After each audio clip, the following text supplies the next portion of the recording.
lot of pressure to make sure that we're representing the Korean American community well. I also feel a lot of 책임감 to make sure that we're 챙겨ing for our Korean American community. As the only Korean American in the General Assembly, I feel like it really is up to me to make sure that our community's priorities, their needs are being heard, and that we can meet them to the best of our ability. 8th district is very diverse. It's 42% foreign-born, so a lot of immigrant community members live in our district. There's a number of Korean voters. So in my first iteration, when I first ran for office, there were 600 Korean voters in my district, and now we're about 1,200 Korean voters. Yeah, so it's not nothing. 선거 그 참여율이 얼마나 돼요? 많이 안 돼요. 네. 제가 처음 출마했을 때 그 600 한인 유권자들 중에서 한 49명이 투표했었거든요. 그래서 그때 정말 실망했었어요. 너무 근데 투표라는 그 습관이 안 돼 있어서 한인 유권자들은 그걸 이제 좀 더 누리고 싶은 저의 마음. I want them to come out and vote and participate more. But it's not very high in the Korean American community. They don't participate in democracy like I want them to. I think 아직까지는 한국 유권자들이 그런 what I call visitor mindset, 아직 남의 나라라는 그런 생각을 하고 아직 투표를 많이 안 하시는 것 같아요. 그래서 I'm always encouraging them, please go vote, please go vote. I think it's really important for the Korean American community to vote because it demonstrates we can build political power. You have to have a voice in order for the people in power to listen to you.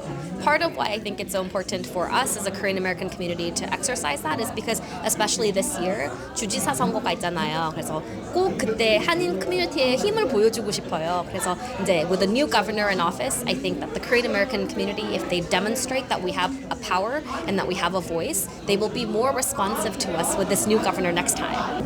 I think that fear is very real. I think of the 11.5 million undocumented Americans, they say about 20% of that is Asian Americans. So there's a lot of our neighbors who don't have documentation, who don't have the paperwork, and I think that this administration is causing a lot of anxiety and fear, even for Korean Americans. I think for a number of reasons, though, we should be worried about what he's doing to public education. I think the Korean American community cares a lot about the opportunities for our children, and public education, gutting and defunding public education is going to be the worst thing that our communities can face. I think that that's true, but I also think that what the Trump administration is doing with immigrants, deporting people, is unconscionable, and I think it's also unconstitutional.